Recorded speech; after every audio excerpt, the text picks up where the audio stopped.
The inaugural Cadel Evans Great Ocean Road Race. We've seen some incredible racing, some tough highlights though. That was rider number 52, Laurent Didier, who, while trying to pick up a fresh water bottle, came down, and his race ended not long after that. This was the King of the Mountain just outside of Bells Beach, won by Brodie Talbot, and unfortunately for Laurent Didier, he was in the car with what we believe is a wrist injury. Cadel Evans pushing on in amongst the main bunch at the moment. It's a very casual atmosphere, but not too relaxed. They know they've got work to do. They do feel quite confident, though, that they have that breakaway group in control and not out of their reach. That group now, with Laurent Didier out of there, is slowly slipping back. 2 minutes, 41 seconds is the current gap, and we have just over 85 kilometres left in this race. We are set for a tremendous finish. Remember, when they do make it back to Geelong, just up the road, they will have 3 laps of the city circuit in Geelong before they hit the finish line. It's going to be a great grand finale, and right now the peloton for the first time can get a really clear view of that breakaway group. It's horrible for the breakaway when there's such a long, straight, open road, and the main field can see them. And it's Olympic Games gold medalist from Beijing who is doing the chasing. One man who is in a car sitting behind the peloton is the sports director for the Cadel Garmin team. Robert Hunter, a South African, calling the shots for that squad. Robert, what do you make of the race so far with that 4-man breakaway? The peloton's got them under control? Yeah, everything's under control so far. I mean, 4 riders away, losing one of their better riders in Laurent Didier, and so it's kind of eased up the pace of the front guys a little bit. And yeah, I mean, it looks like it's right now coming down to the 2 final laps is where everything's going to I'd say explode. And I think the riders in the race, guys like Cadel, even the Orica guys, I mean, they're hoping that it's going to come down to the last 2 laps. And I think from our side, we're also expecting the last 2 laps to be a lot of fireworks, but everything up until now has been pretty regular. You've got 2 real contenders in some good form, Nathan Huss and Marino Moser on your team, but you've been very quiet so far. We haven't seen your team at the front. What's the strategy? Well, I think there's just been a lot more pressure on other teams, and I think at the end of the day, there's no reason for us to go play into their hands. So, Orica's here with Caleb Ewan, a lot of pressure on them. BMC, they've got Cadel doing his own last race. So, if they want to try and win the race, then it's up to them to try and control it at the moment. Obviously, we'll try and show our cards a little bit later in the race. When you had the pre-race team meeting, who did you say were the riders to watch? As we're looking at Heinrich Hausler on screen at the moment. Yeah, I mean, I think the course is a lot harder than what people, are thinking. I mean, it was a lot harder than what the Geelong course was for Worlds, and where it came down to a good group, and and guys sprinted, for the victory, with Forshoff obviously coming away with that. But I mean, I think this year's course, the final climb a little bit closer to what the actual finish of the race is. So I think guys like even, one of our own, Moreno was there, they're hard attacking riders, and it could be a small group that gets the finish today. Well, we look forward to seeing how your team plays it out in those last couple of laps. Thanks for joining us, Robbie. Good. Thanks. Robbie Hunter is calling the shots with a team that's got a few cards to play with Nathan Huss and also with Marino Moser, the Italian that he referred to. Let's go to another Robbie McEwen, who used to race against Robbie Hunter a lot. Robbie. I did used to race against Robbie Hunter, and he climbed about as well as I did, badly. Now, talking of climbs, all these riders just been told the same things by their team managers. They've got to get something out of this race. They've resigned themselves to the fact that they're going to get caught. The bunch is really chasing them down. They're not going to win the sprint jersey because they're all locked on 4 points with 5 points on offer on the finish line. What's left over? The King of the Mountain jersey. Talbot has got the most points on KO1, but whoever wins the next KOM out of these guys will take home that jersey, but they have to make sure they stay away. So the team managers come up, all said the same thing. Drive it from here, make sure you stay away to that next King of the Mountain point, and whoever wins it will get that jersey. So these guys are really driving to that point. After that, once the bunch catches them, they just have to get to the finish line. One of them will get to go to the podium. 3 guys with the same tactic. Frapporti, he's along for the ride. He's not in it for the KOM. But it's going to be an interesting situation to see if they can stay away that long. So that next King of the Mountains position, that is at 52 kilometres to go. So effectively, for that leading group, They are racing for the finish line in 30 kilometres. Well, we were just talking to Robert Hunter, and he didn't tell us about this. This is his team. This is the Cadel Garmin squad who have gone to the front. This is Jack Bauer, the big New Zealander, who's right up hard on the motorbike, and he is causing some damage in the crosswind. Phil, the race is on. Perfect tactics. Change of wind direction, driving at the front. Hunter's told the boys to ride if he can get to them. 2:23 the gap. Watch it come down very, very quickly. I suspect they will not make that King of the Mountains, by the way, that breakaway, but we'll see. This is the whole of the Garmin Cannondale Garmin team coming together at the front. And look at the damage that they've done. And Cadel Evans, he told us a little bit earlier on, these long straight stretches around Mauriac heading back into Geelong, if the wind is blowing to the side, it can cause some damage. And he was right. The damage is being caused. The race is really starting to splinter. Peter Kenyek, the British national champion, he's made the splits. This is a serious push, this, and they've chosen this long journey back towards Geelong. What's happened is we've just turned right, and the wind is now coming across from the left of our picture. We had the tailwind, now we've got the crosswind. Only the strong men who read it will survive. And there's a big headbutt that has been thrown by Ian Stannard, and that was across at one of the riders from the Avanti racing team. So the world's biggest team is throwing its weight around against one of the Australian domestic teams, which is actually registered in New Zealand. The Kiwis and the Australians coming together, they know how to fight. Now watch the move now. Keep your eye out too. We want to see number one in this group as well. Well, here's the news. There are two riders in this group from BMC. Neither of them Cadel Evans. There's Cadel Evans. You can see the blue bike with the yellow shoes midway down the field. He's bridging the gap on his own. He's made bridged. contact. Here he is. They've realised what's going on.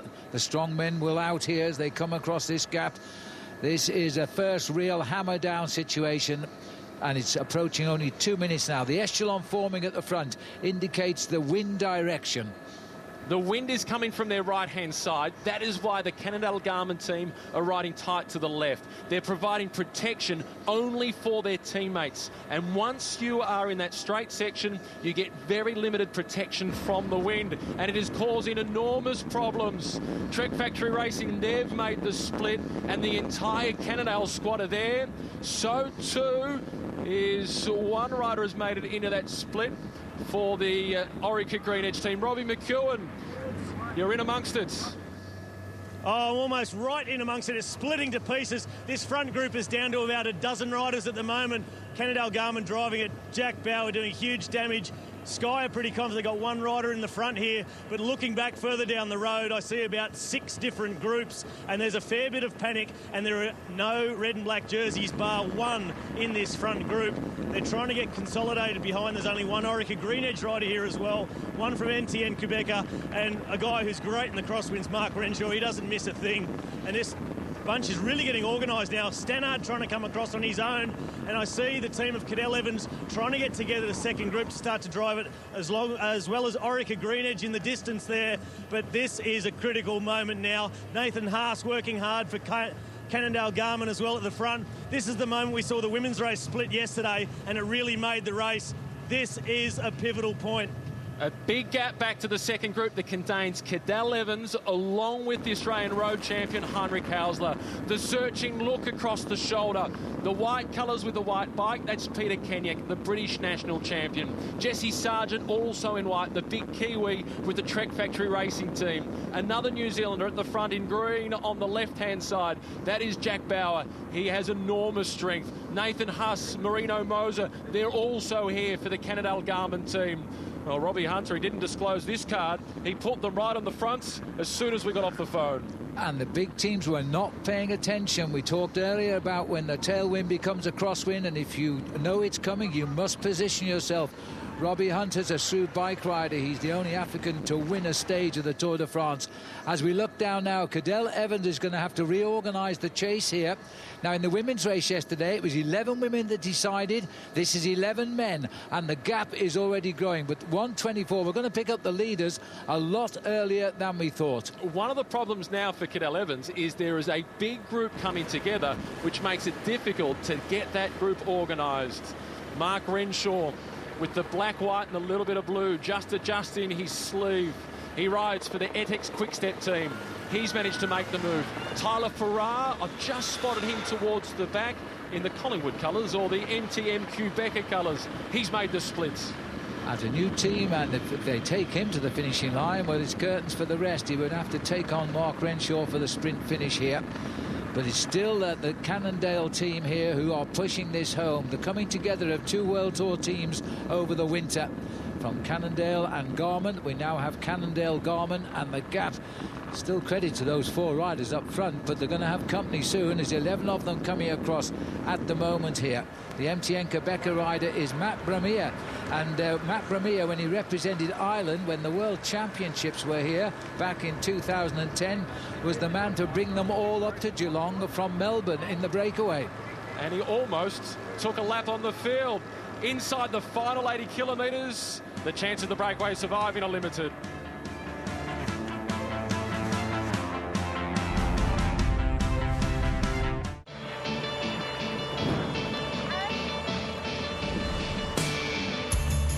The inaugural edition of the Cadel Evans Great Ocean Road Race. They're making their way back towards Geelong, and the race is beginning to splinter.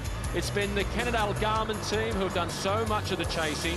What was a breakaway group of 4, they have now been caught, and they are working their way back down the road because this leading group is on the charge. Peter Kenyek, the British national champion. There's been a fall back in the main peloton as well. Stuart Shaw is the rider who is down from Search to Retain, and it is Jim Songuzo from MTM Quebec who has also crashed. Well, this is a sad sight. They're all desperate back in there. Let's have another look at this at the rear of the field. They're all desperate now to snatch at wheels here because the wind has pushed them right to the left. The rain is back with us, and there's a lot of riders hit the deck there. Well, that is really sad, and MTN Quebec lost their South African rider. Here he is here. He'd be upset about that. Songo Jim tries to sort out the problem. Everybody up, that's the good news, but the absolute pressure's on, and that's what this course will always be known for in the years to come. The way the wind has such an effect with this race. In fact, it's Danilo Vies who is in that front group from BMC Racing. So he's squished and he's a climber, but it's Danilo Vies who has made that front group, and he is slowing things down if he possibly can. It's not going to be easy to slow these boys down at the moment because they know what they've started, and they're going to try and push this home. They're not racing to get rid of Cadel Evans, they're racing to get rid of almost all of the race favourites right now who weren't paying attention. Mark Renshaw was number 31. He's hung on there, and number 64 at the rear is the sprinter on MTN Quebecer. That's Moreno Mosa, and that's a good move. And also there is Jack Bauer as well. And somehow Darcy Woolley from the original breakaway group of 4 has managed to hold on. The rider at the back from African Wildlife Safaris, well, he's getting a wild safari through Geelong, and it's at a rapid pace with what is a world-class field that are doing justice to the name of Cadel Evans in the first race, the first edition of the race that's named after him. Simon Clark, number 12, riding for the Orica Green Edge team. He's the rider who shared the room with Cadel Evans at the 2009 World Championships when Cadel won, and he played an important role on the road. Here's Cadel Evans now. He's actually working turns with the edX Quickstep team to try and do the chasing himself as the rest of the field is also splitting. Well, this is a desperate moment by the peloton now. They're going to be really panicking here. 52 seconds is the gap and stretching. And Cannondale have got Nathan Haas up there as well as Tyler Farrer. They've got some strong men, Moreno Mosa. Their 3 best riders are in the split, and they're not going to throw this one away too easily. Looking down on number 1 here, getting a little bit desperate. You get not too much help off the edX riders, as Cadel Evans now will be wondering whether he can repair the damage here. It's less than a minute at the moment. The good thing for Cadel Evans is number 32 is in this group. That's Gianni Meersman, and he's a teammate of Mark Renshaw, but they are moving 80 kilometres per hour at the front of the race. Well, while Mark Renshaw is up here, there'll be no reaction from Gianni Meersman, that's for sure. He once led out Tom Bonan to win a stage of the Tour de France, and Tom Bonan never got past him, so Meersman won it. That was into Ghent in Belgium. Now, the left-hand turner here, we're heading into Geelong itself now as we head down towards the finishing line. Still a little way to go, about 12 kilometres or so to the crossing of the finish line and out onto the 3 circuits. They are approaching the circuits, and it was here yesterday where Rachel Neylan won the women's race. But there's been another fall. There's been another fall back in the main field. We'll come back to that in a moment. The women's race yesterday, it was 113 kilometres. It was an aggressive start, and there was a number of crashes as riders battled for position in the crosswind. Fortunately, nobody was seriously injured. For the main field, it was reduced down to a small group as Valentina Scandalara and Lizzie Williams were picking up the points in the race for the Medibank sprint classification. Lizzie Williams also taking out the prize for the Subaru King of the Mountains. Amanda Spratt, she attacked towards the end of the race, but it was Rachel Neylan who brought it home. Outnumbered 2-1 with Orica AIS, but in the end she managed to outride them on the climb to the finish. Rachel Neylan getting a magnificent victory to add to a silver medal a couple of years ago at the World Championships. This was a big resurgence by her, and she wants a big team for the season. Now let's get back to the action here in the men. We've just seen a fall in that left-hand roundabout. No further news on that. This breakaway still led by Kenyuk on the front, and the peloton, I think, is fighting their way back on the climb. They've just about got them. This is Big Jack Bauer, who's almost cresting the climb. Two New Zealanders in this group. Jessie Sargent there as well. Here's another look at the fall. Well, there was two crashes there, Matt. Two separate crashes, Two separate crashes, yes. It was, and amongst the fallers there, we got Sam Bewley on the deck there as well from Orica Greenedge. All back together. Cadel Evans is back at the front of the race. 72.5 kilometres remaining. The crosswind, it provided drama. We've seen carnage, and now it's status quo. Evans is in the mix. Well, just about back together. There's still a few doors open in the middle of the peloton, but it will come back together now as we head down towards the finish line for the three circuits to commence. 72 kilometres to go. 60.6 kilometres will be on the circuits. And Peter Kenyuk, he wants to go. He hails from the Isle of Man. He's the British national champion. He can do just about everything. He's so versatile. There he is, the number one, Cadel Evans. Some nervous moments. They've been passed. Throughout his illustrious career, Cadel has seen those moves so often, but it was a mistake not to be part of. There was a lot of big riders missed that move, and that's probably the only reason it's been brought back today. But Peter Kenyuk riding like a man on fire once again. I saw him win his championship in Newport in South Wales, or Mid Wales, and he won it well. Kenyuk off the front. Robbie McEwen, you're down amongst us.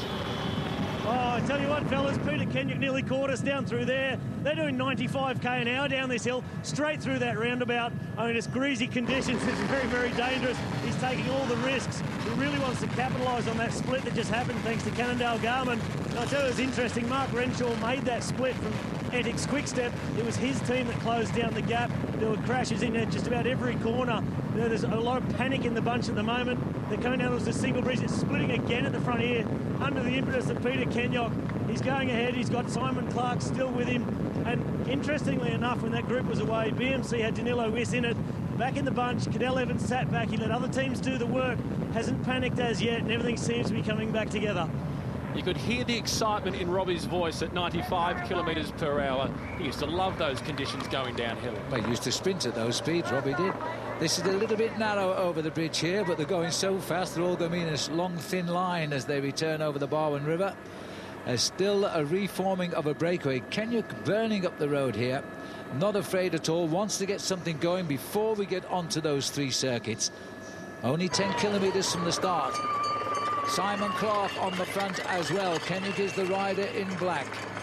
And Nathan Huss it is who's in the black and the green colours. Peter Kenyuk is in the white colours, the Daniel British Weiss national champion.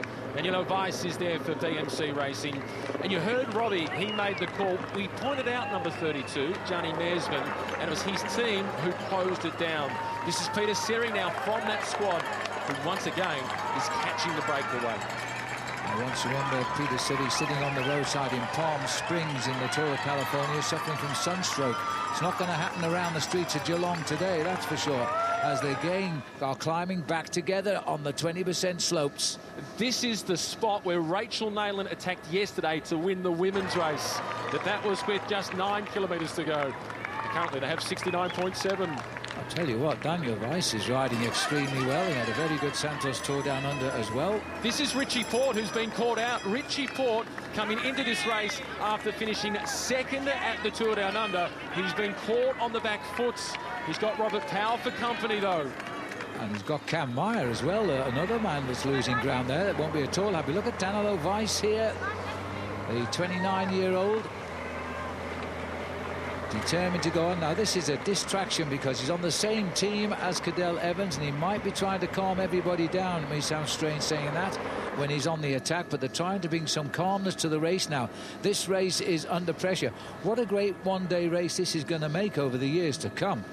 This is sure to be one of the greats of Australian cycling. This race, it's already provided drama, and we're not even at the end of the first ever edition of the race. Cameron Bailey from Search to Retain Health.com.au. He's enjoying the moments.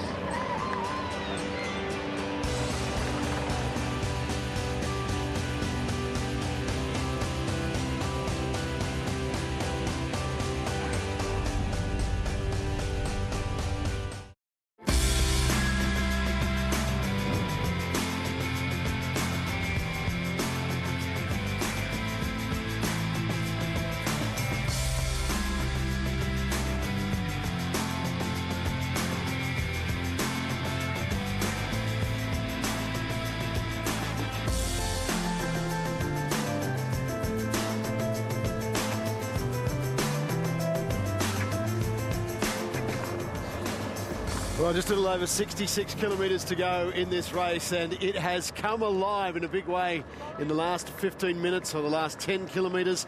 The race is on. It is live, and teams are battling for position. Oh, boy, hold on tight because we're in for a great finish. Cadel Evans is still back in contention, back down in the main group, but there is a big push on at the front at the moment. Let's go back to Phil Liggett and Matt Keenan. We're at the back of the race at the moment. The man in the black colours is Richie Porte. His teammate Peter Kenyak, the British national champion, he is off the front. Now, Peter Kenyak, he's got a few things in common with Cadel Evans, in addition to riding a bike, and one of them is that he was a winner of the Tour of Austria, which is a race that is on at the same time as the Tour de France. It's a mountainous race, and Cadel Evans won that race before going to the Tour de France and making a big impact. In fact, Cadel won it twice. So if that's a race Cadel has won, and Peter has won it as well, we know that Peter can climb. Let's get down to Robbie McEwen. Well, guys, I'm behind the chasing group that's right behind Peter Kenyak. They've got a very good gap, and this group is working so well together.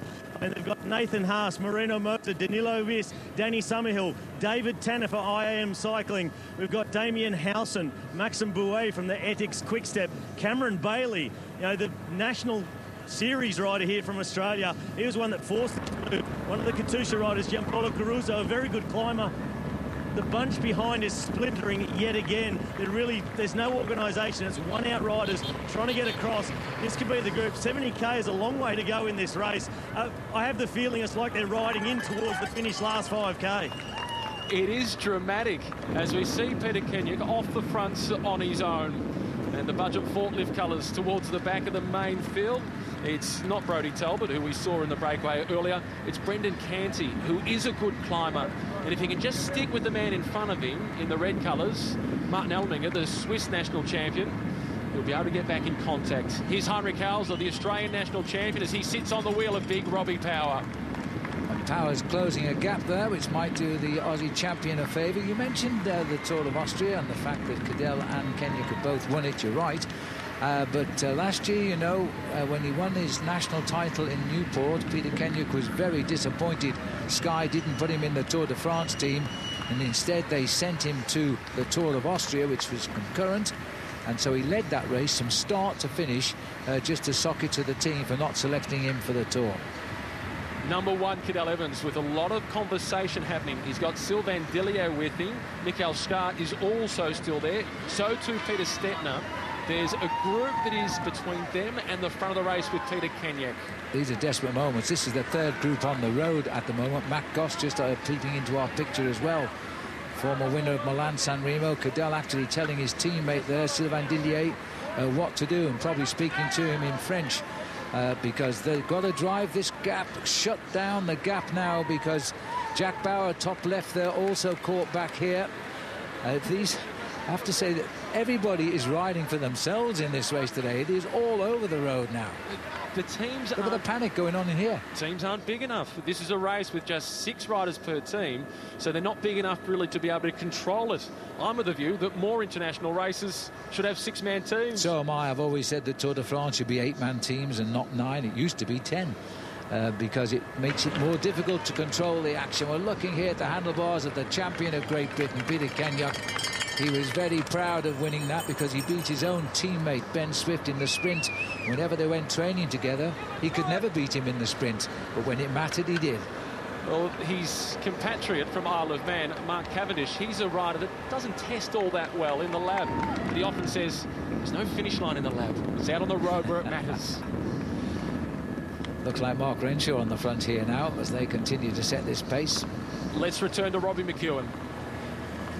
Guys, this second group chasing right behind Peter Kenyock. There's no camera here at the moment. I can tell you what, it's a very good working group with Gianpaolo Caruso from Katusha, Cameron Bailey from the Search to Retain Health.com.au, Peter Seri from the Ethics Quick Step team, a very handy climber, Nathan Haas and Marino Moser from the team who really started all this action, Danilo Viss from BMC team, maybe on behalf of Cadel Evans, but he's been very aggressive. Damien Housen is there as well. Another Aussie from the IAM cycling team, David Tanner, Danny Summerhill from the United Healthcare team. And this team is coming across the gap to Peter Kenyock, but behind, it seems like it's again a chase put on by Ethics Quick Step when they've already got a rider in the front. No race radios. It really does cause quite a lot of confusion and panic at times. This front group, they're now starting to look around. They don't know whether to go 100% or sit up and wait. Peter Kenyock, he's making the approach to the finish line for the first time. He'll go through and get 3 laps to go. And I hope a big cheer as well, because this is a cheeky move by Peter Kenyock. He's threatened to do it all day. He's got no big reputation as a time trialist, but he is a brilliant road race rider and an excellent rider in the team pursuits, where he's won the world title with the 3 teammates back in 2012. Under the Medibank banner here as we start to return now towards the line where they left us some hours ago now. Over 110 kilometres have gone under those wheels as we approach the finish line for the first time. Then we go on the circuits, and that race is under pressure even before we get to the circuits. It looks like Peter is trying to make the decision. Do I sit up and wait for that group? And then I've got some riders to continue to work with, because still, as even Robbie himself said, with more than 60 kilometres to race, it's a long way on your own, no matter how good you are. Well, take us back to 2010. This was the approach to the finish of the World Road Race Championship. They turned right up Moerenboel. We go straight past Moerenboel now and down Eastern Esplanade. This is the pack which is reforming behind them. Cadel Evans is in this pack. 25 seconds the gap as now Peter Kenyock approaches the line for the first time. 60 kilometres to go. He's the British road champion, but he's in the time trial position. 25 seconds, that's his advantage on the chasing group, which has got plenty of horsepower. It's another 30 seconds or so back to the main peloton, which is being led by the Quick Step team. Mark Renshaw is chasing. The rider they're working for is Johnny Mearsman. That's the finish line, but they'll have to see it 3 more times before anybody can raise their arms. Kenyock goes through, takes a look over his shoulder here. He will see the group. It's reforming behind him now as he goes out on lap 1 of 3. There's that select chase group, but the pack is right behind them now.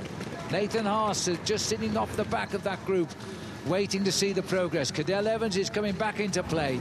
And Peter Seri from the Quick Step team, he was in that chasing group, but sitting at the back, not doing any of the work because it was his teammates doing the chasing. Cadel Evans on that blue bike, easy to spot. He just goes around the corner. And Robert Power, just 19 years of age, the 3rd youngest rider in the race, is sitting at the back, and he's still in contention.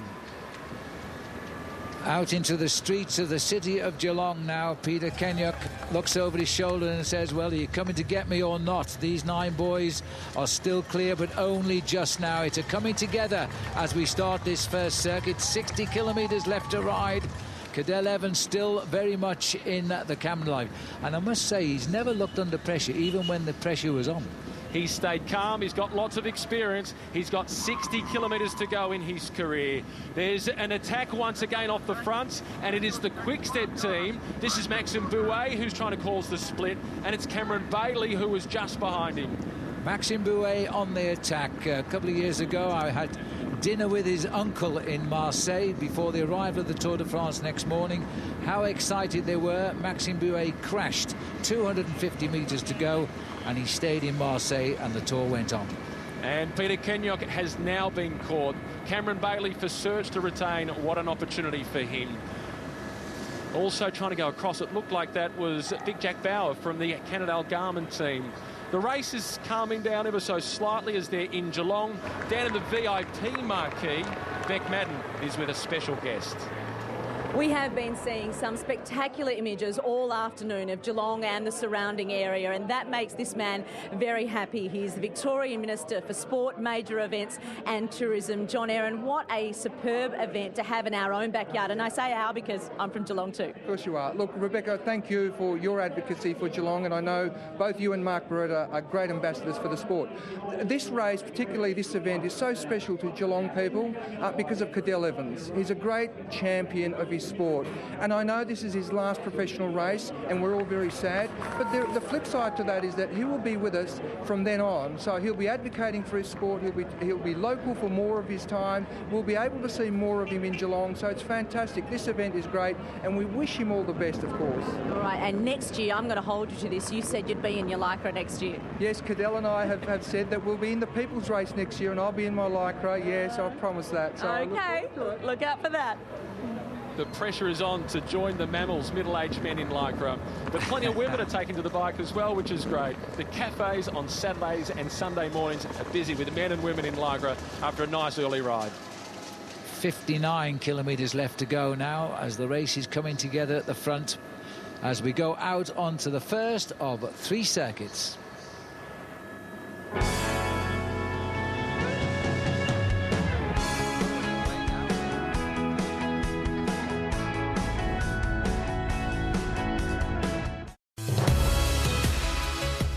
Victoria, the home of so many sporting icons, the Melbourne Cup, the AFL Grand Final, and don't forget the footy is back on 7 soon. Tonight, the men's final at the Australian Open is on 7. You'll see a great match there, and this is a fantastic state for golf. A home of the Masters and some great tournaments here. And of course, visiting international football matches, always great to see here at Melbourne. Some great venues, the MCG and Etihad Stadium, and out on the road we have a fantastic road racing circuit here. It's in action for the Cadel Evans Great Ocean Road Race at the moment. We are inside 56 kilometres to go. They are on the circuits of Geelong at the moment. And the good news is Cadel Evans is very much still in contention at this race, but so are many other riders. It is on. Phil, often we refer to cycling as chess on wheels or a card game on wheels. It's a reshuffling of the cards back in that main field now with Maxime Bouet just dangling off the front. This is perfect at the moment for the Ethics team because they've got 2 great sprinters back there. We'd expect Mearsman to possibly win the sprint if Mark Renshaw could bring him to the line. It's a sprinter's delight if they can get to it on this on the promenade here. And Maxine's making them chase him, and he's dangling and he's almost inviting them to come across, but they're desisting at the moment. And remember that it is Brodie Talbot who won the only Subaru King of the Mountains prize out on course.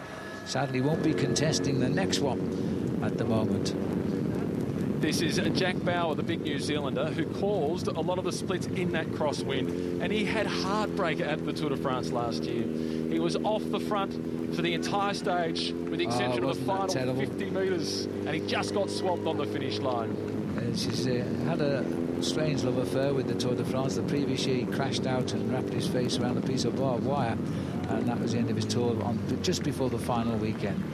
But now here he is in Geelong. He's trying to cross the gap and pick up here with the leader. It doesn't look like a man waiting for anybody right now, Maxime Bouet. You know, when he first went off the front, I thought it was one of those examples of somebody going fishing. He's just put the hook in the water and seen if he could lure anybody else out to join him. As we see the former Australian National Road Champion, Darren Lapthorne. He had good form this year at the National Championships. He's showing it once again. He's getting better with more racing under his legs. They're approaching the climb of Chalamba. It's not particularly long, but it's brutal at the top with a maximum gradient of 22%. Robert Hunter was the man calling the shots for the Cadel Garmin team. That's the team that caused all the splits. Robert, was that the plan in the crosswind? And why didn't you tell us earlier? Yeah, because there's people listening to you, that's why. What's the plan from here? Look, I mean, it's full cards on the table from now, and I think, you know, it's in our interest at the end of the day to try and have an aggressive race. You know, that's why you see Jack trying to, you know, force the pace a little bit. We've got a couple of riders behind we can really play some cards with, and there's not too many teams in the group at the back that can, you know, that have really got the firepower to chase. So I think it's, like I said, in our interest at the end of the day to have a really aggressive race to try and get a decent result. Well, we're seeing Jack Bauer now attacking, trying to go across to Maxime Bouet. Yep. Obviously, Jack's not the #1 guy. Who's your best prospect? Wow, like I said, we've actually got a couple of guys. I mean, Jack's a really solid rider. You know, maybe it's not the ideal course for him, but, you know, he's a guy that never gives up and fights to the end. But, I mean, if by chance I bring him back, you know, we've obviously got Moreno Mosé. We've got who's a real good rider on a course like this. We've got Nathan Haas, who's got a bit of speed with him and can climb. We've also got Davide Villela. So we've got a couple of cards to play. And you've provided plenty of entertainment. Robbie, once again, thanks for your time. Good, thanks.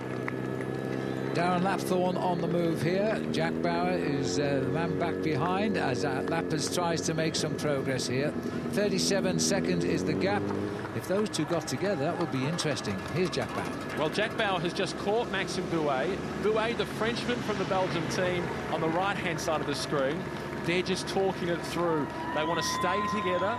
They've looked across the shoulder. Lapthorne is on his way. It will be 3 together by the time they get to the top of this climb.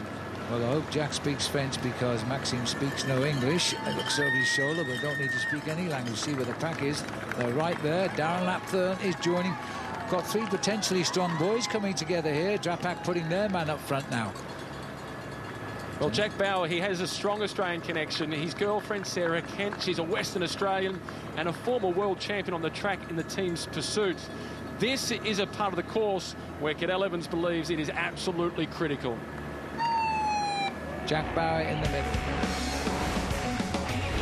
Chalamba Avenue, Geelong, the single steepest climb in the Great Ocean Road Race. It is a little bit steeper than it looks, I say, from a bike rider's point of view. This is part of the course, gives the climbers a good opportunity to have a go at either fatiguing the sprinters' legs or even getting away to have a chance on their own or from a small group from here to the finish line. The main peloton, they're on it now. The 3 leaders, they're racing for the points in the Subaru King of the Mountains classification. Brodie Talbot is the current leader of that, but he's not going to be in a position to defend his current lead. Coming up towards the King of the Mountains. Only on the last lap, it won't count in the Subaru competition.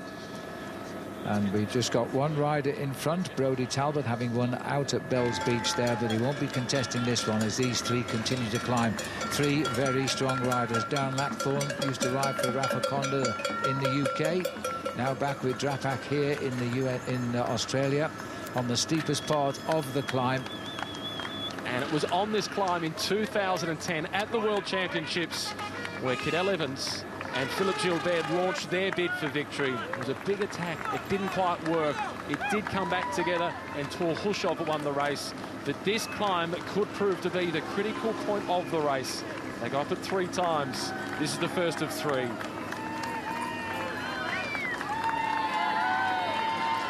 Big Jack Bauer, number 61 at the front.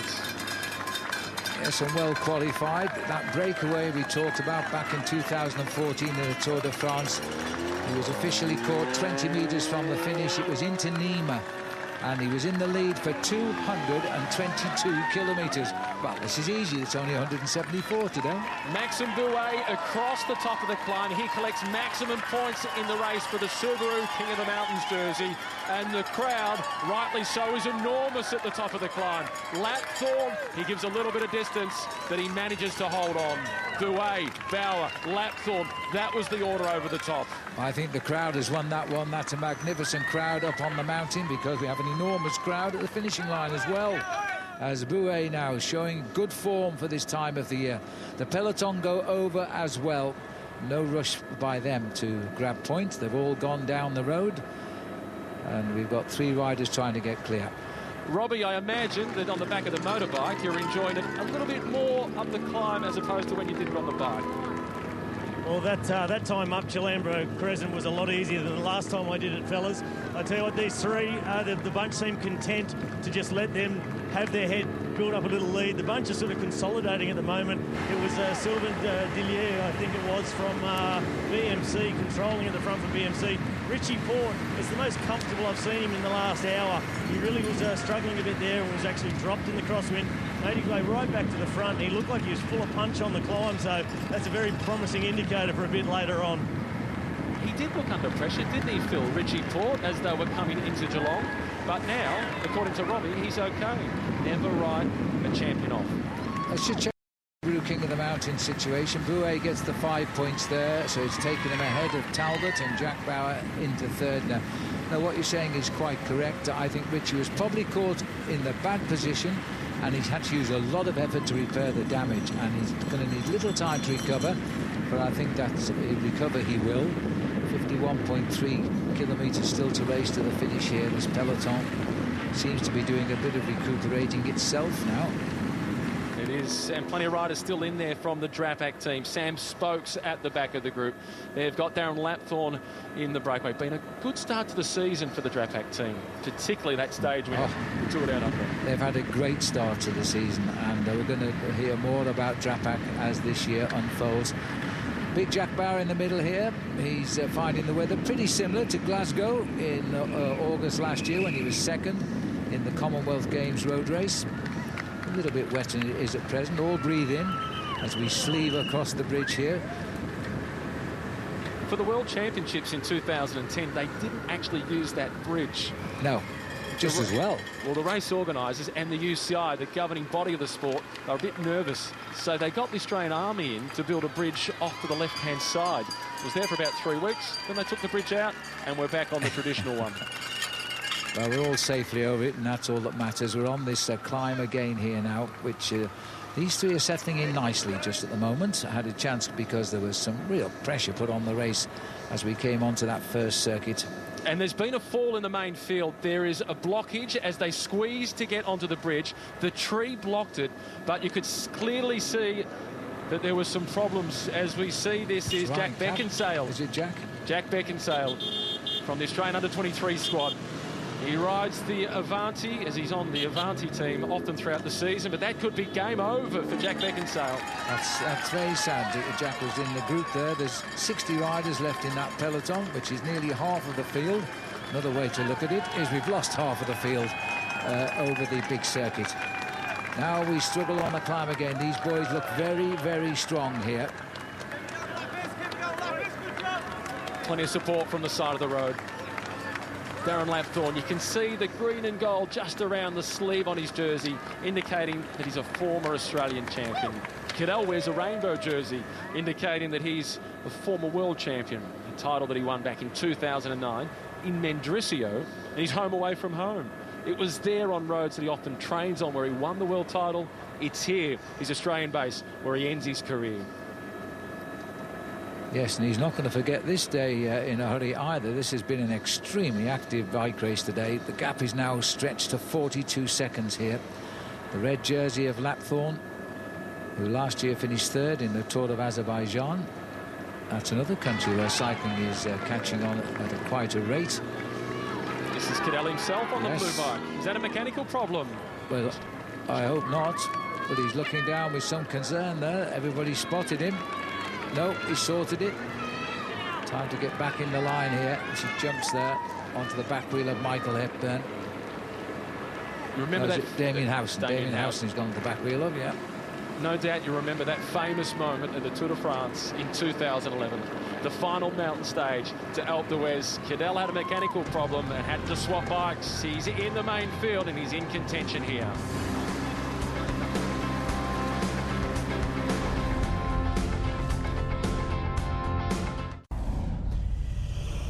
"20 professional teams, 120 riders, and we have seen a fantastic race so far.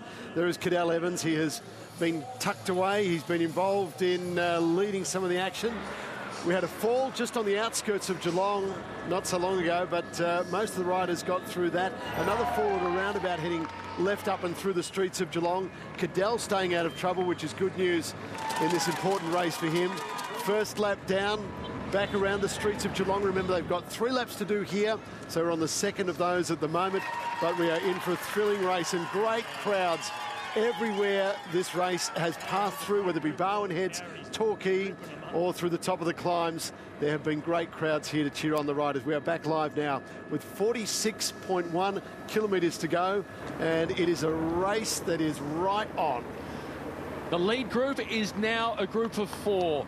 Maxim Bouet in the black colours at the front. Jack Bauer just behind him. It's then Darren Lapthorne. But the man who has bridged across is the 3rd youngest rider in the race. He's riding for the Australian under-23 team, Robert Power. He is the rising star of Australian cycling, and he is announcing himself today.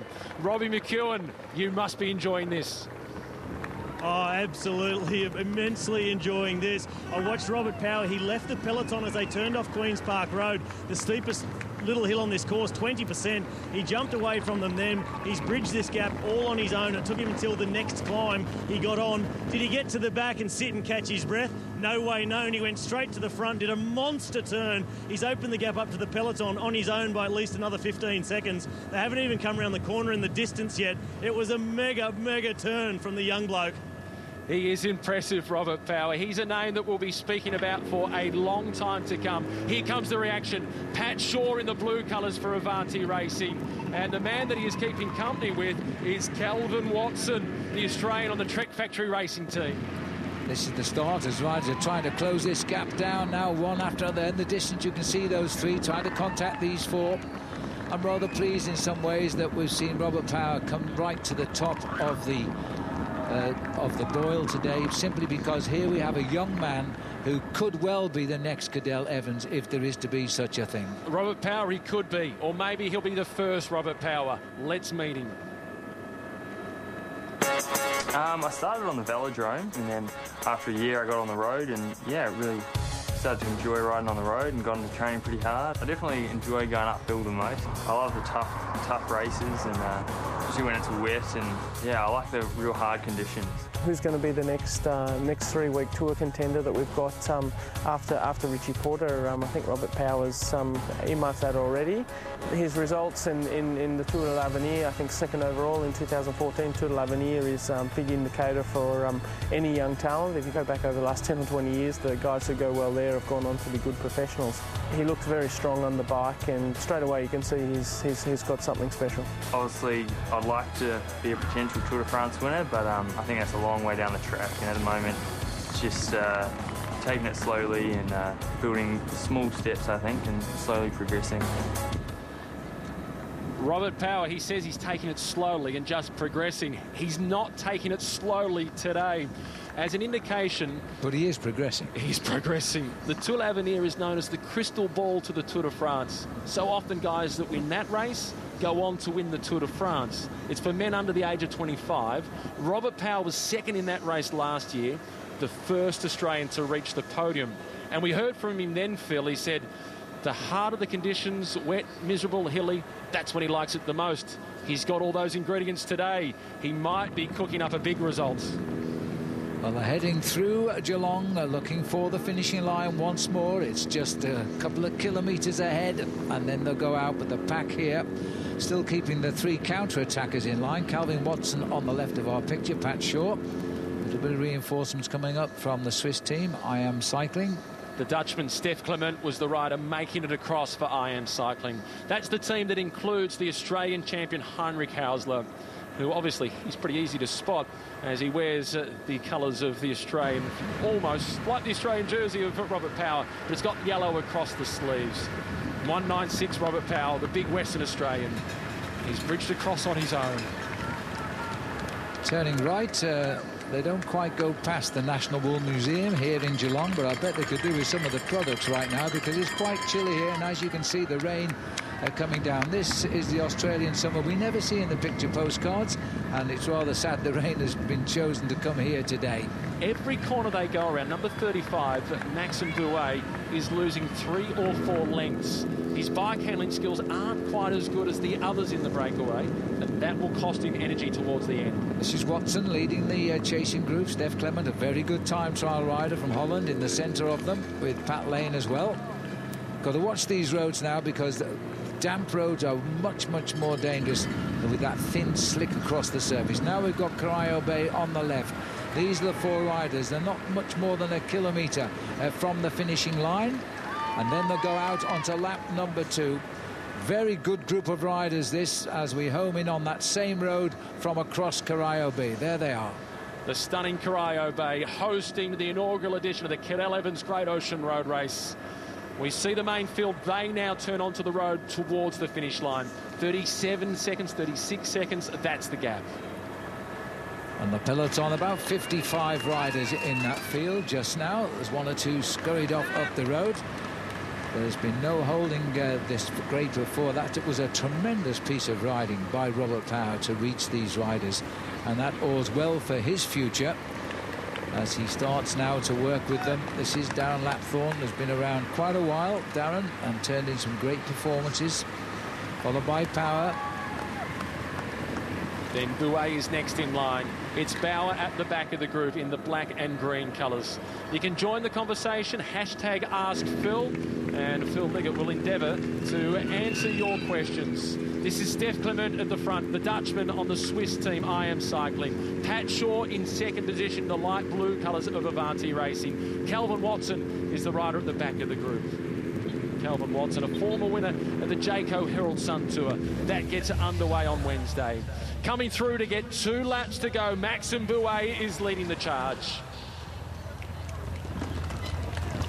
Here they come now with 2 laps to go. Maxime Bouet, the man who started the break on his own. He's been joined by 3 others on the circuit.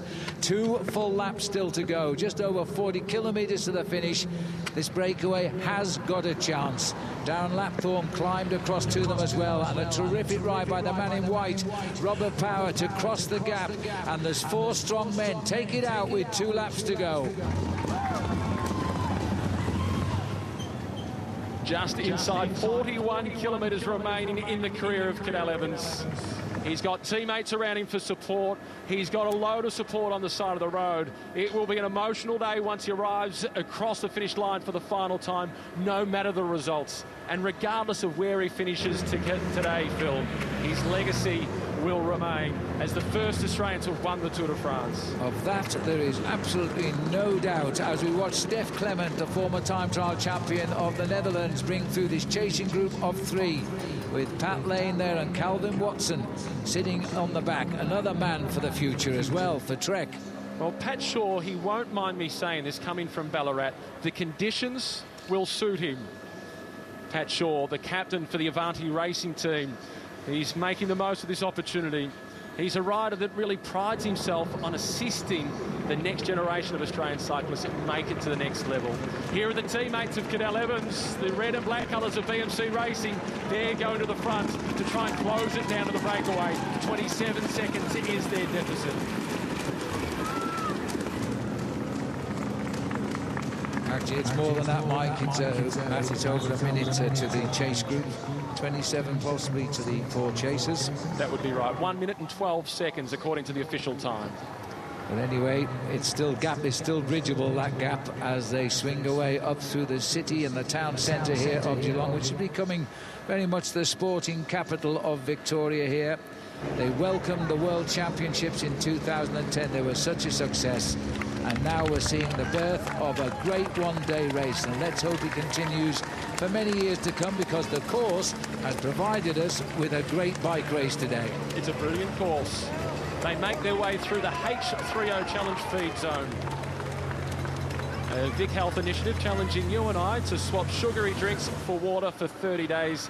And the great Phil Anderson is one of the ambassadors, the first ever Australian to wear the yellow jersey at the Tour de France. This is the leading group. Lapthorne in red, Jack Bauer behind him. Phil, a question for you. It has been said that the course, the weather and the races are making the inaugural edition of the race one of the most exciting races ever witnessed. Do you agree? Well, I certainly agree. Here in Geelong, ever witnessed. There's been a lot of bike races around the world over 50 years. I've been watching them, but this has certainly been one of the best. And the same as yesterday, the women's races was, without doubt, one of the best bike races I've seen by the women. It was a fabulous race yesterday, and this is turning out to be a great race. Now, if these three riders can cross this gap of around 20 seconds, that puts 7 strong men up front, and that could change the face of this day.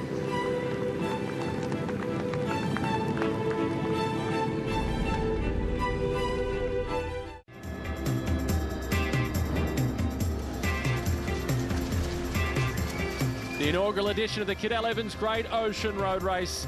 The peloton, it contains Cadel Evans, that's the main group, but there's a breakaway group of 4 up the road, including the former Australian champion, Darren Lapthorne, in the red colours.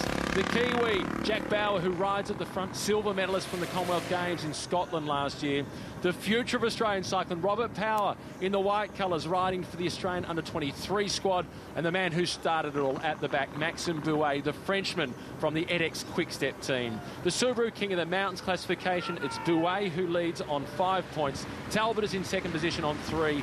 Bauer in third spot on 2 points. They've got one climb to come. It's the next time they go up Chalamba Avenue. They're approaching it now, but also approaching is a quality chasing group of 3. Steph Clement, here he is in the blue colours from IM Cycling, former Dutch national time trial champion. Behind him is Calvin Watson, the Victorian, who has represented Australia at the Junior World Championships, also in the individual time trial. So that's 2 strong guys when it comes to bridging the gap. Keeping them company is Pat Shaw from Avanti Racing, the boy from Ballarat. He's in Geelong and he's right in the thick of the action. Robbie McEwen, he's also down there enjoying the race. Robbie, what have you got for us?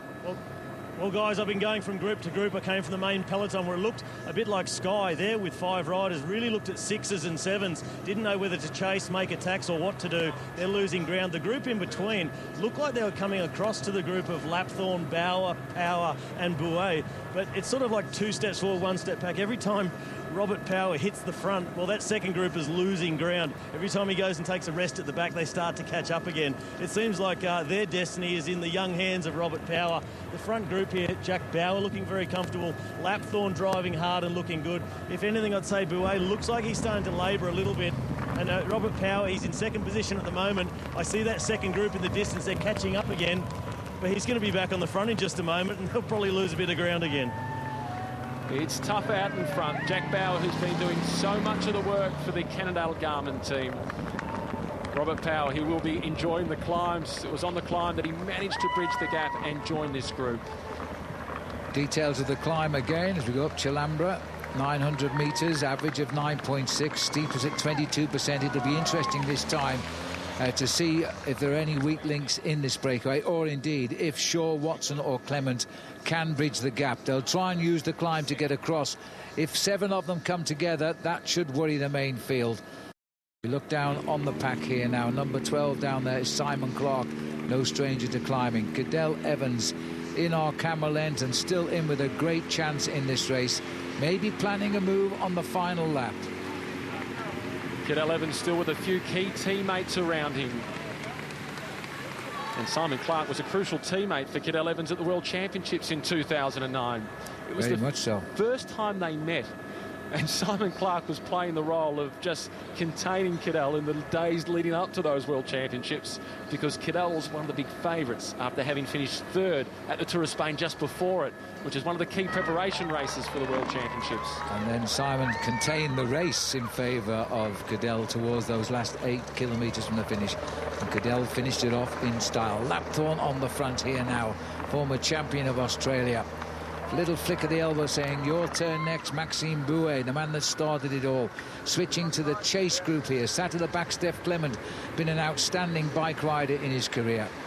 He's ridden with the French team, which is now known as Europcar, then went across to the Dutch squad, which is now known as Lotto, and now has joined for the first time this season the Swiss team IM Cycling. There he is in the dark blue colours. This is Pat Shaw. He's all smiles. Pat's enjoying himself. A former winner of the Subaru National Road Series. Robert Power in white, and he's got plenty of it. He's well named. Power, it seems appropriate. In the distance, it looks closer now because they're on the climb, but that gap represents a few seconds there. And look at this now as he really does stamp on those pedals. Robert Power always saying goodbye to Australia's greatest rider and looking at the first rules of the next man to follow in his wheel tracks, because Power's doing well here. Robert Power, he will spend season 2015 with the Australian development squad, effectively Cycling Australia's high-performance program based in Italy. But the Orica Green Edge team, they've already signed him up for 2016, and they haven't signed him up for just 1 year. They've got a long-term contract with him. Well, I think also BMC wanted him, and by the time they got to him, he'd signed for Orica Green Edge. Shrewd move. They did the same, don't forget, with Caleb Ewan, who's still in that main field, I think. Well, I haven't seen him recently. These four may be coming together with the chasing three here as they come up towards the summit. This also counts for the Subaru King of the Mountains, and that's the last climb for that competition. Here they come now as Pat Shaw leads the charge from the back three. Stef Clement there sat at the back. He's a multi-time trial champion of the Netherlands. He was 9th in the Olympic Games time trial in Beijing as well. They're almost there. This is Jack Bauer, the man who's been so aggressive throughout the race. And the man in red, Darren Lapthorne, riding for the Drapac team, one of the Australian squads, the second biggest Australian team. Ballarat can't keep out of the picture, can they? They put on annually the Championships of Australia. Now their local hope from the city of Ballarat, Pat Shaw, is leading them across the gap. 7 at the front of the race with just inside 33 kilometres remaining. Robbie McEwen, you're in amongst it once again. What have you got for us?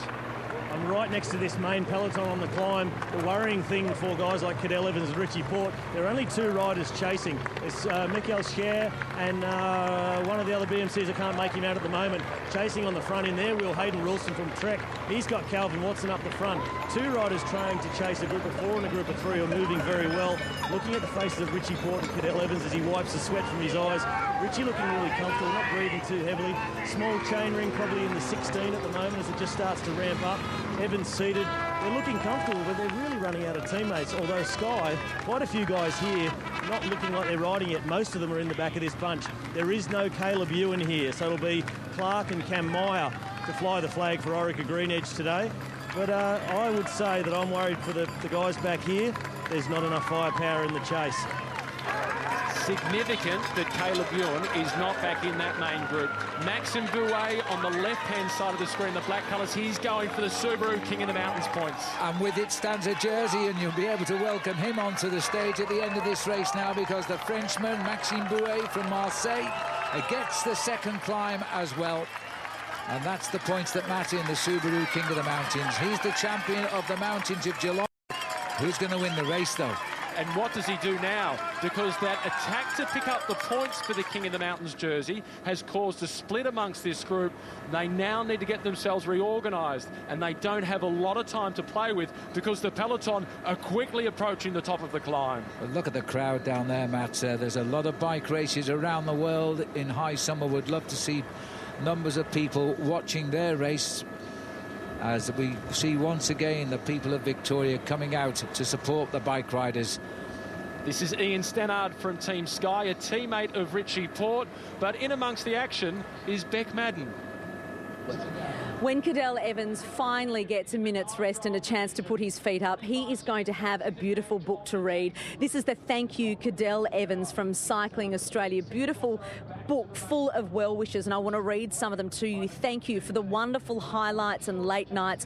All the best, Nicole and Monique. Congratulations on an amazing career. Thank you for all the memories. And over the page here, thanks Cadel. You've ensured a fantastic future for Australian cycling. Enjoy your well-earned retirement. Everyone's been lining up here all afternoon to put their well wishes in this beautiful book. It'll be interesting to see his reaction although he'll be doing it privately, when he gets to read some of those Yeah. messages, as it starts to dawn on him just what he's achieved throughout his career. Maxim Bouet, he will go out the winner of the Subaru King in the Mountains classification, ahead of Jack Bauer and Brodie Talbot in third spot. There's no more points up for grabs. It's just the win. Well, everybody's just diving to clutch at wheels here right now because it's desperate moments again. We're only just over a lap to go now, 30 kilometres left to race towards the end here. This breakaway at the front has firepower in it, and I must say it's great to see Paddy Shaw in this breakaway for Avanti, and he's got there the hard way. He's had to cross the gap. There he is, just tagged onto the back, and another messenger coming across. This is Calvin Watson. Calvin returning. Yeah, he's back again, looks over his shoulder, won't see too many people yet behind him. His second season in the professional ranks. Now as they go across the bridge, it's safe in this front group. There's only 7. There's no squeeze. But the last time across, back with the main field, when everybody had to breathe in, we'd lost 2 of the young men from the Australian under-23 squad, Jack Beckinsale and Jack Haig, as they were caught out in a crash. Yes, and they've just actually ridden through here, and it looked as though Jack Beckinsale had an injured left wrist. He was holding his arm in a rather awkward position as he went to the changing rooms. Nice way to watch the bike race, but I'm not sure it's that warm. No, he's actually waving at all. He wants to be rescued, but we all ignored him as we've just gone straight over the bridge and onto the climb again. 29.8 kilometres to go. You've got to say still a chance. Ian Stannard here, who's such a big man driving at the front, and Danilo Weiss is the Swiss rider on the back for BMC, just trying to keep control. He's still thinking of Cadel. He won't do any pacemaking. This is Brendan Canty, number 122, and Alex Howes, the American, in the black colours with the green watch out for as well. Alex. Well, Alex, surely he doesn't do any chasing because his teammate Jack Bauer is in the front group.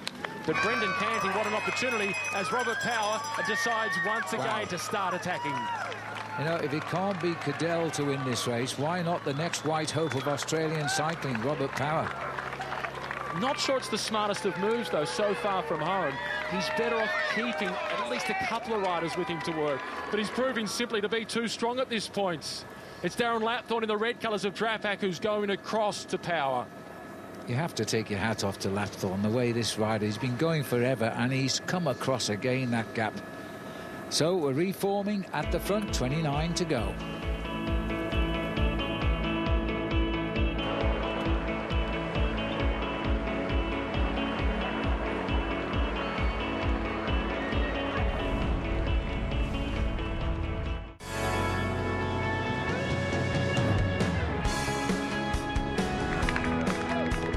Yeah, some great crowds lining the streets of Geelong, and they have right throughout this race, through Barwon Heads, through Torquay, everywhere this race has been this afternoon, Moriac and onto Geelong. It's been a great day so far.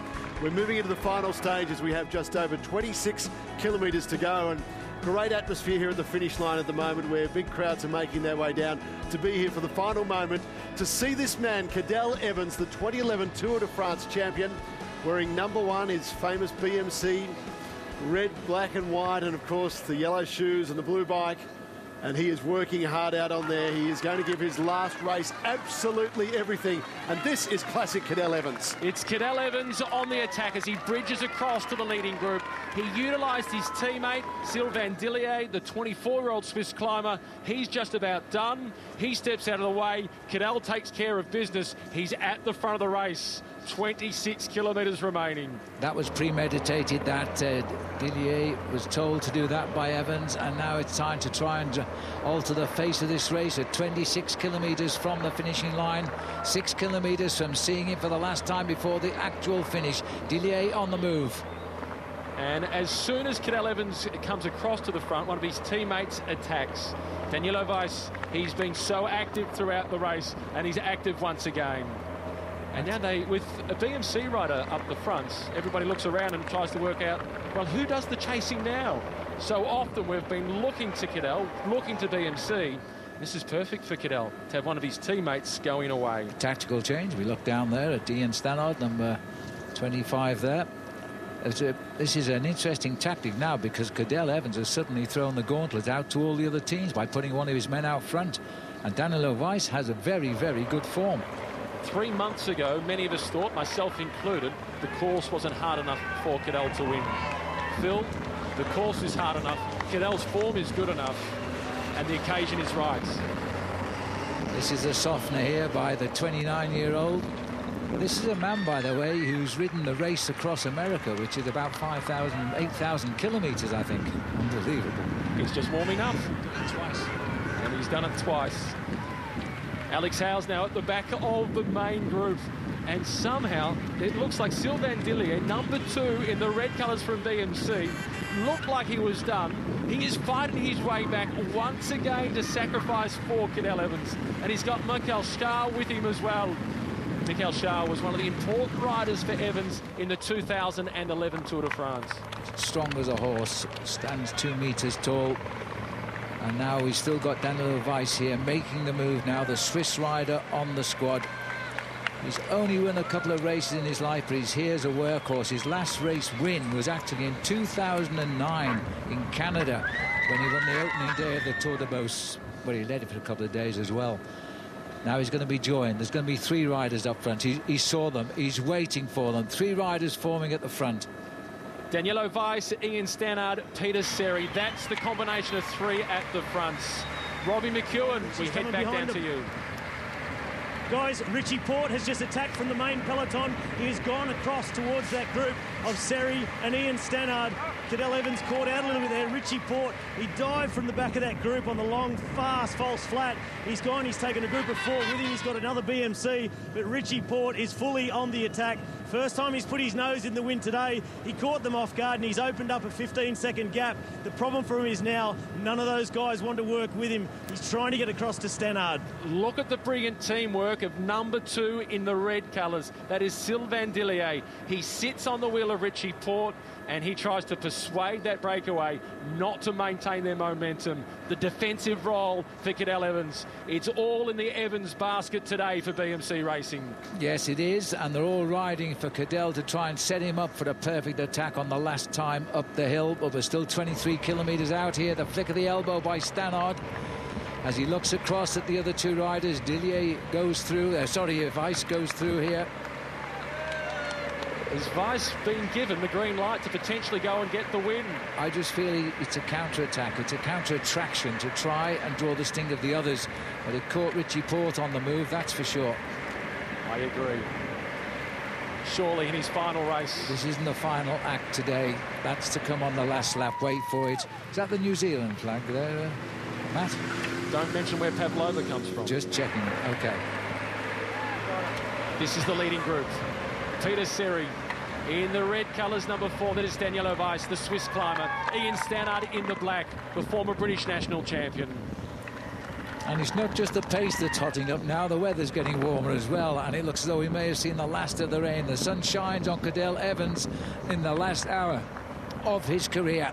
22.5 kilometres to go, and this race is so finely poised. What a great bike race it has been. What a tribute to the farewell of Cadel. We're hardly any wiser as to who the real favourites are to win the race from the start. None at all. Now these 3 trying to establish at the front. Ian Stannard, if you were watching the coverage of the Santos Tour Down Under, he was the rider involved in a crash in Mount Barker, where it appeared he was riding a bucking bronco as he tried to ride it to the finish. He was almost on for 8 seconds, but he got backed off. Still a large bunch reforming in the distance there. Everybody's still trying tentative to try and break this up. This is Simon Clark on his own. He's trying to cross the gap, well, Clark will have no fear of the climbs. He was in that group with Richie Porte that also included Sylvain Dillier, and now he's attacked to that group and trying to get up to the 3 leaders. Tyler Farrar still in the race, sat at the back. A very good sprinter if it comes down to a sprint. That's dangerous. They need to get rid of Tyler. They do, and he's in this main field at the moment, which is still quite large. Larger than I expected. Some strong riders here have come to this race with very good condition for this time of the year. And all of the Australians, of course, they're wanting to honour Cadel Evans by winning the first edition of the race that's named after him. A flick of the elbow from Ian Stannard. That is communication in bike racing. I've had enough at the front. It's your turn to come through. 30% easier when you're sitting behind somebody and getting shelter from the wind. Cunningham tear off the shoulder there of the man in the lead, Daniel Weiss. Ian Stannard just looking around casually. This big man, he's not great at climbing, but everywhere else he's a very dominant personality in the Sky team. Brings them through on Corio Bay, heading towards the bell and the final lap of the circuit. This race, it's based on the big one-day classics in Europe, and Ian Stannard, he's won the opening race of the season in Belgium. That is the Umlaut Het Nieuwsblad, and it's an atrocious race when it comes to conditions. It's a desperately difficult course, and he's won there, so he's not without a chance to win here. But I feel like he is playing a similar role to Daniel Weiss as he's doing Weiss for Evans. I feel like Ian Stannard is probably doing for Richie Porte. We do expect to see Port try and reach them, that's for sure. Here we go, and a magnificent crowd here as we head towards the finishing line for the last lap to commence. Cadel Evans will be going out on his final circuit as a top professional bike rider. Just 20.2 kilometres to go when we're under that banner. 3 riders are going to take them through, led by the former champion of Great Britain, Ian Stannard. Peter Serry and Danilo Weiss take them out onto the final circuit. And Simon Clark is coming across, one of the closest friends of Cadel Evans, and he is riding on a wave of emotion. He's been with Cadel throughout a large part of the journey, and Clark is a rider who is capable of winning. He's been a top 10 finisher at the World Championships, a stage winner at the Tour of Spain, a winner of the King of the Mountains classification there as well. That this, for Simon Clark, would be one of the biggest wins of his career. Martin Elminger, the Swiss national champion, is the next to come through. Well, Martin Elminger in his twilight years, he's won that title 4 times. The champion of Switzerland has gone to try and cross the gap. And those guys can climb for this last lap if they reach them. This race will not lie down. What a great race today. 19.8 kilometres to go for the leaders. Cadel Evans in this pack of some 40 riders and still has a chance, but he's got to go on the climb this time. And it's Pat Shaw who is at the front of the main field. He's the rider who is doing the chasing. He's been in the breakaways, Pat Shaw, he's been everywhere.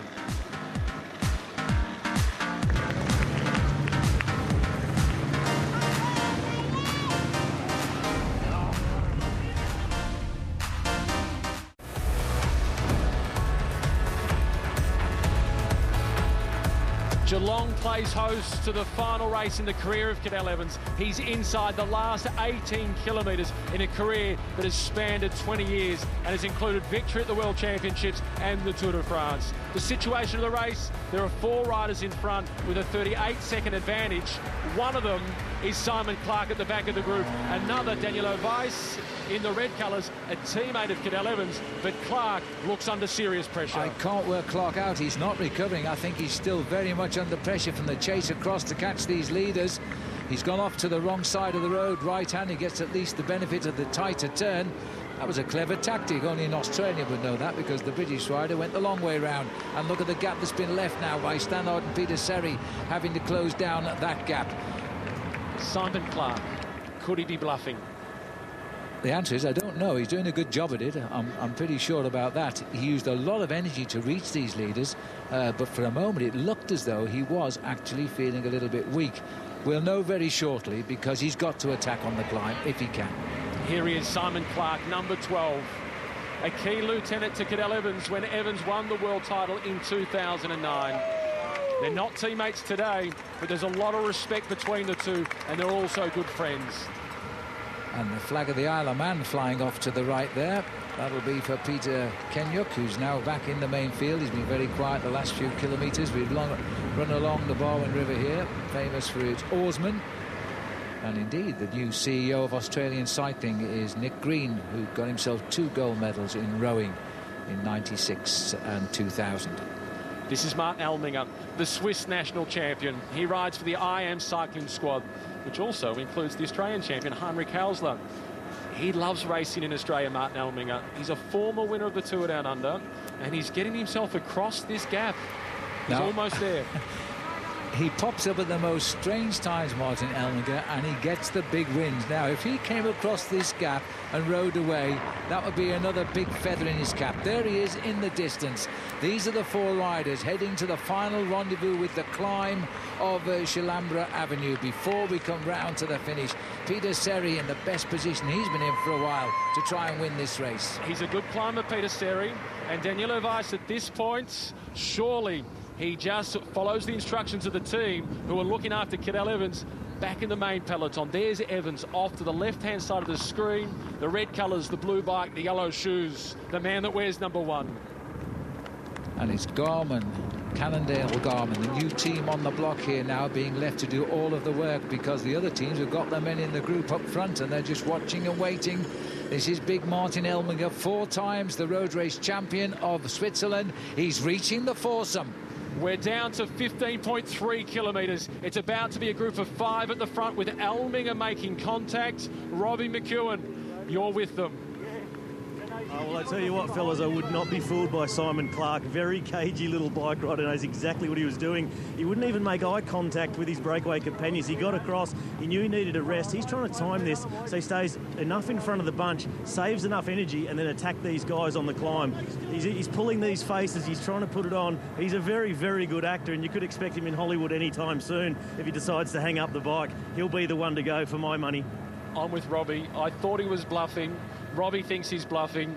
We'll find out soon enough. I'm with you both. I mean, who am I to argue with Robbie and Matt Keenan? It's impossible.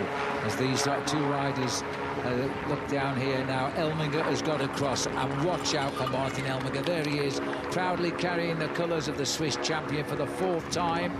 And he's come across on his own. If you cross a gap at this stage of the race on your own, you've got legs, that's for sure. And watch out for Simon Clark. We're not far from where he'll make his move. An international breakaway, 2 riders from Switzerland, a Brit, a Belgian and an Australian. That's the contingent out in front with a 17-second advantage. And they all speak English, which is amazing, really, isn't it? Well, sort of English, is Australian. 17 seconds. It's not a done deal for the peloton. You can cross 17 seconds, 16 now, as soon as we get on this climb. And I just feel Cadel will try. Cadel will try. Richie Port will try.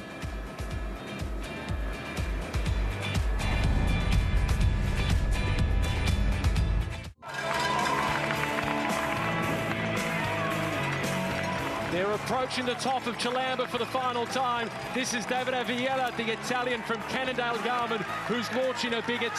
It's Clark who's trying to respond. Danilo Weiss is on his wheel. The British national champion, Peter Kenyek, he's also in contact.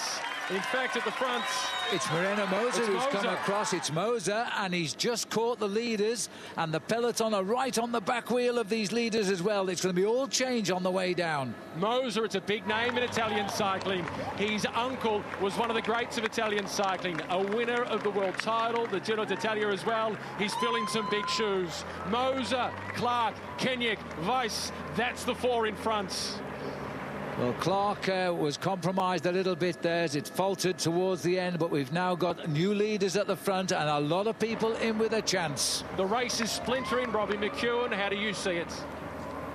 Well, Cadel Evans is coming across to that group, slightly distanced on the climb by Caruso, who's joined the front. But Cadel Evans, he's now in the wheel of one of the Ethics Quick-Step riders. That's David De La Cruz. Also at the back of the group, number 32, that's Gianni Meersman.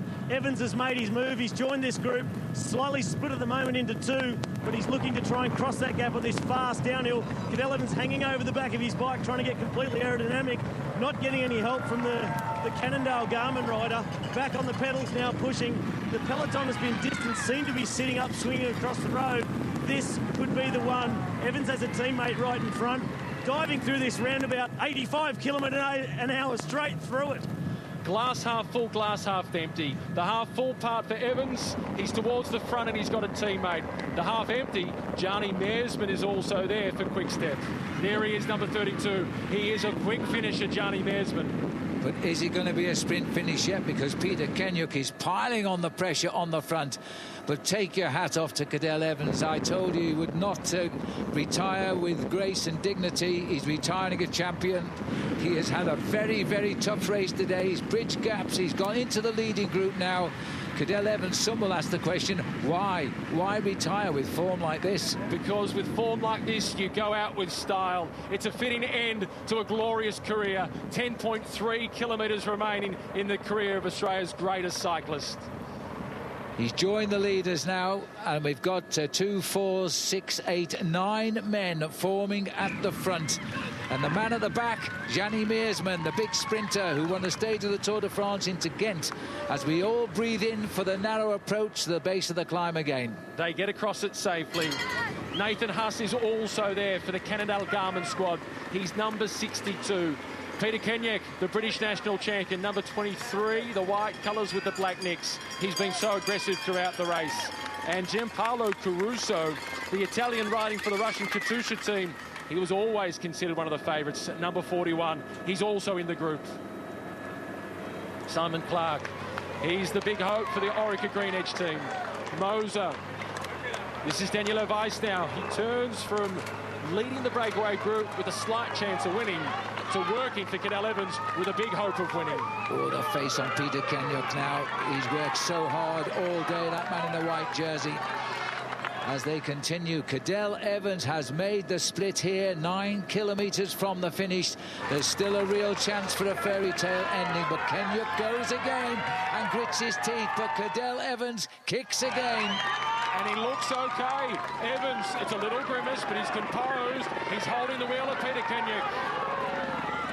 Evans leaves the sport in style, that's for sure, as he latches onto the wheel of the British champion, and just behind him is Moreno Moser, who also packs a sprint. It's been hashtag farewell Cadel for the past month. It's now hashtag going out in style. Cadel racing brilliantly.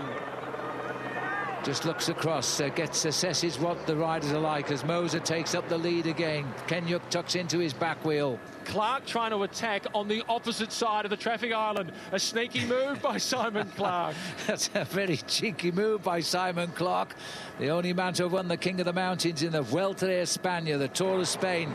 He's now giving it another real shot here at 9 kilometres out. He hails from the Dandenongs.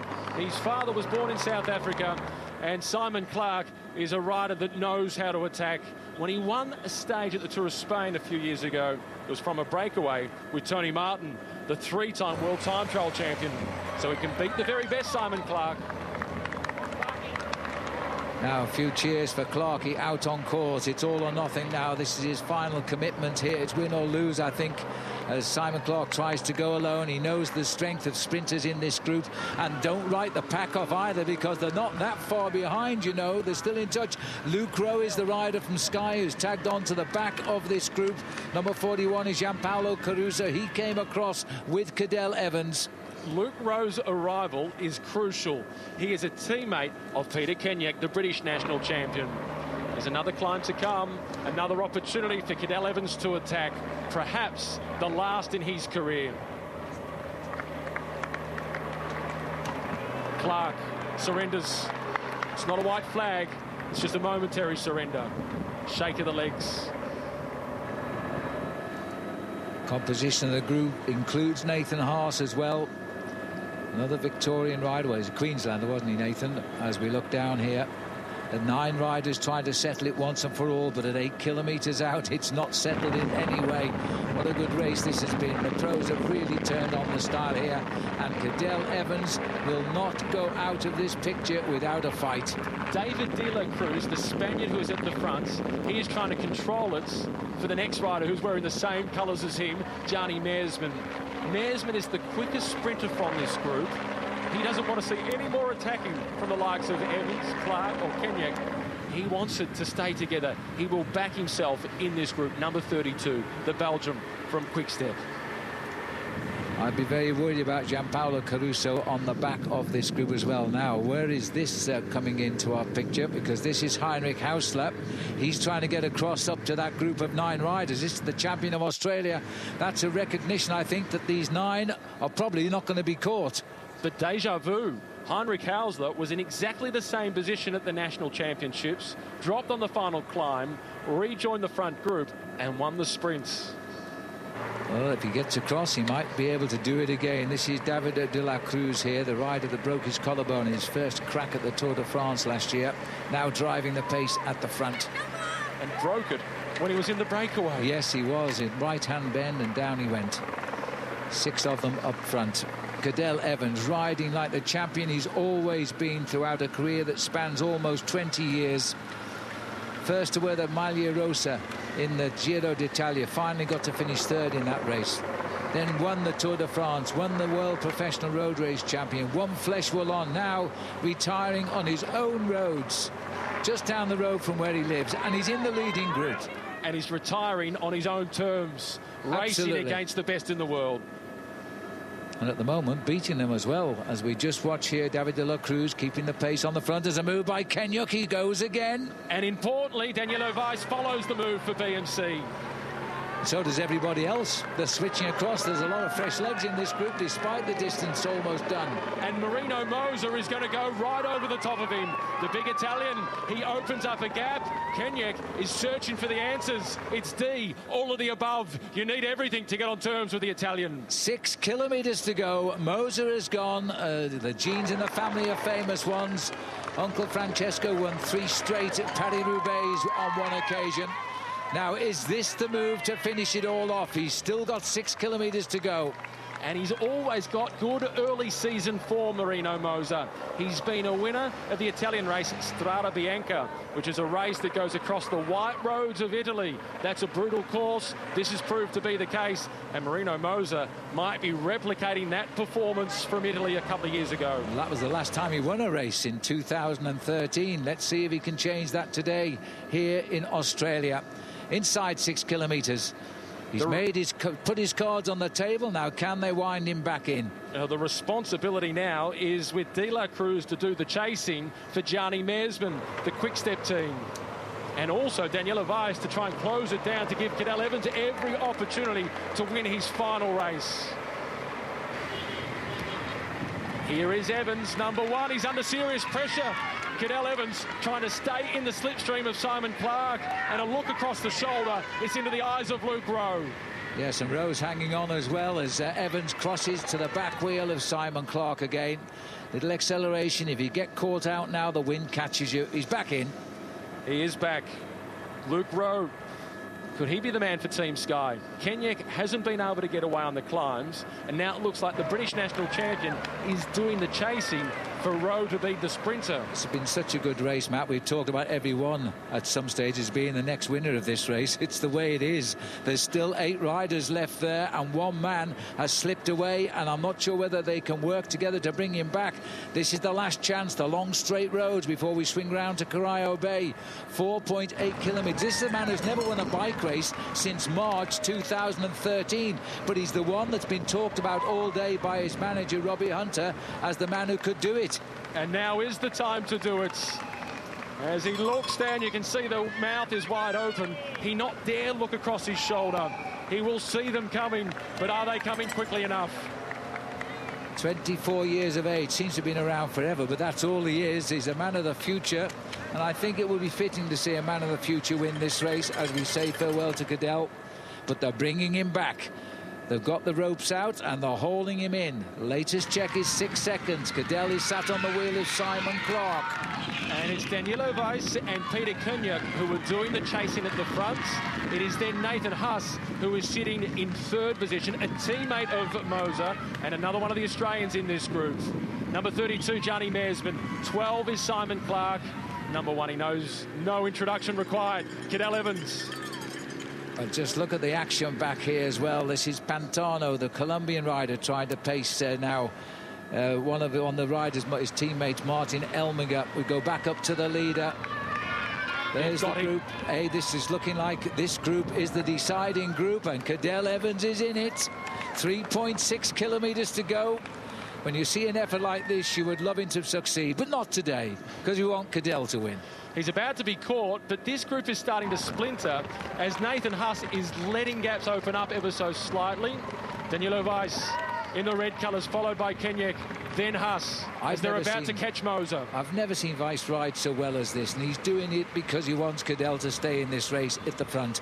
Peter Kenyuk has ridden a brilliant race in that white jersey as well. Looks like we've got another rider coming across here now from Cannondale. It's Alex Howes, I think, who's just bridged. Danilo is no longer racing with his legs. He's racing with his heart, and he's putting it all on the line for number one. His face never gives much away. Even when he won the Tour de France, he didn't give any secrets away. When he won the World Championship, first emotion you saw was when he pulled on the rainbow jersey. Cadel Evans switches wheels whenever he wants a little bit of a lift up to the break, and there's an attack, and I think it's gone by Tim Rowe. It's Rowe, Luke Rowe. This is where it gets tactical. Rowe, the games of cat and mouse. I'm not too sure what Alex Howes is doing there, waving frantically. Danilo Weiss holds things at the front. They don't want that other group to come back, because if Heinrich Hausler is there, that will make life very difficult for anybody left in this group. There's Moser once again. Number 62, that's Nathan Huss. 5, 6 riders, and this is the approach we had in 2010 to the finishing line. Cadel was in the picture then, but at the finishing line it was indeed Thor Hushovd who took it out. Caruso is also here now, number 41. He's latched on. We're all back together. The 9 men that went out hunting on this final lap have regrouped at 2 kilometres to go. Caruso has been playing a game of me and my shadow with Cadel Evans for the past 5 kilometres. He has marked his every move. The Italian riding for the Russian Katusha team. He is breathing down the neck of Cadel Evans as they make the final turn towards home. They're inside the final 2 kilometres in the career of Cadel Evans, but Heinrich Hausler is on his way back. This group has almost made contact. This is going to be the nail-biting finish we always wanted to, as we say goodbye to Australia's greatest cyclist. This has been a fantastic race, and there is every chance the winner is still off our cameras, because they're closing in very quickly. Peter Kenyuk continues to ride here, and it's not for himself now, it's for his teammate Rowe. He's just got the news about the chasing group behind, who you can see them. It can't be more than 10 seconds. And the British national champion, who's tried desperately on the climbs, is now doing the job for the man in black, who sits in 5th position, Luke Rowe. Well, Luke Rowe, who hasn't won a race since 2012, and the only race he won then was the opening day of the Tour of Britain when he was riding for Mark Cavendish, and it fell to him to take it. And now he's trying to win this, the inaugural road race for Cadel Evans, and that gap is closing down. They can come together in the last kilometre. Peter Kenyuk is up for it. He knows exactly what's going on. And Cadel Evans, who can pack a sprint after a hard race, so don't write him off yet. And out as Gianni Meersman goes through on the inside. He wants to get in front of Cadel. Meersman wants to start his sprint on the wheel of either Nathan Huss or Marino Moser, and he has nudged Evans out of the way. Evans going to the back position. This is actually good news. He can launch a long-range attack from there. And he's going to. 800 metres to go to the end of his last cycle race. He's still in with a chance of winning. He's leaving himself a lot of ground to make up as he tags on to the back of 9 men. Cadel Evans, though, is going out on a very high note indeed here in the front group of 9 as they race to the finish. 3/4 of a kilometre to go. It is Kenyuk who is at the front, followed then by Danilo Weiss. Cadel Evans sits at the back of the group along with Simon Clark.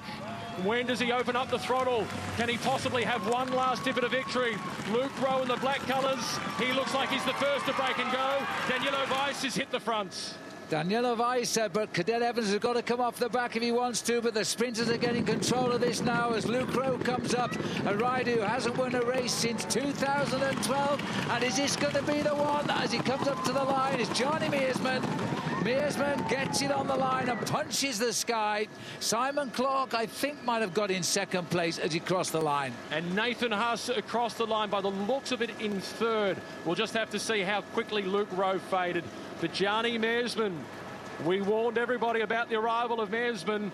He arrived at the finish line in Geelong first. He goes out the winner of the inaugural edition of the Cadel Evans Great Ocean Road Race. The #1 team of 1 year ago have got off to a great start. Mark Cavendish has already won for them elsewhere in the world, and now Meersman has notched a win for them here in Australia. but paid tribute to Cadel Evans. He rode an absolutely stunning race as his last race in his career. What a way to finish for Cadel Evans. He was in it all the way down to the end. And Gianni Mersman, he is a fitting winner. He's the rider that we spoke about as being a quick finisher, a solid climber. They really needed to get rid of him, but he was simply too strong and too fast in the end. Simon Clark, clearly he was bluffing. Simon Clark, he does get himself on the podium, though. He'll be pleased with that result. Here's another look at it. Nathan Huss in the black and green colours, Luke Rowe in the black from Team Sky, Daniel Weiss for BMC Racing trying to get on the podium. Then Gianni Mersman, he just waited patiently out of the slipstream of Nathan Huss, hits the finish line in first position, and it is Clark in second, Nathan Huss third, followed by Luke Rowe and Cadel Evans in fifth place. Top five in the final race of his career. It will be the warmest welcome when he returns to the podium. He rode an You really couldn't wish for a better result for Cadel Evans. We never expect him to win from a group like that, but what a show he has put on today. He was under pressure a few times out on the course. He repaired the damage every time. He finished with the 9 leaders, and he crosses the line in 5th place. An emotional moment for Cadel Evans. He's making his way backstage. He's joined by his family, including his son, Rebel. I think he might keep the glasses on. There'll be tears for sure. Number 1. He goes out finishing in 5th position in the first edition of his race. Next year he'll be back, but he'll be riding the Momentum Energy's People's Ride, and then he'll be watching the battle for the prize of winning the Cadel Evans Great Ocean Road Race.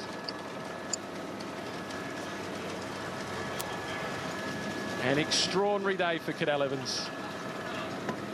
He finishes a stellar career effectively in his hometown. A career that has seen him twice finish the season as the world's #1 ranked mountain biker, once as the world's #1 ranked road cyclist. The only cyclist in the history of the sport to have been at the top of both mountain biking and road classifications. Here's Gianni Mersman. He's with Robbie McEwen. Here with the winner, Gianni Mersman, winner of the first Cadel Evans Great Ocean Road Race. Gianni, big win here in Australia in Cadel's last race. What does this mean to you as a Belgian? I'm really happy. We already been here for 4 weeks, so I'm really excited with this, with my first win from the season. What was the big moment for you that set up your win? There were so many things happening today. What was the moment? The last lap, the first climb of the circuit, the really steep one. Cadel went, I think, with 100 meters to go, and there I gave everything I got to be in the first group, and then I gambled a little bit. My teammate Davi did a great job to keep everything together to the last climb, and then it was up to me. Fantastic job, congratulations. Thank you very much. Gianni Mersman, the winner of the inaugural Cadel Evans Great Ocean Road Race. Here's another look at it. He's won some big races in his career, Gianni Mersman. Stages at Paris-Nice, also the Criterium de Dauphiné, which are races in tennis terms, are kind of like the Sydney International in the lead-up towards the big one. And Gianni Mersman's not far away from winning on the biggest stage of all. Let's head across to Phil Liggett, what an incredible race. And for this race, for Cadel's farewell, for his race in his hometown, we couldn't have wished for more than what we got. The sun came out, Mark, in the last few kilometres. Cadel rode his heart out because of these people. Yeah, fantastic to watch as well. Yeah. Now, of course, the Australian Open tennis reaches a climax tonight. It is the men's final. Our Jim Wilson is there and keeping an eye on things. Jim? Great job, Barretts, and to the voice of cycling, Phil Liggett. What a stunning success, despite the weather. Cadel's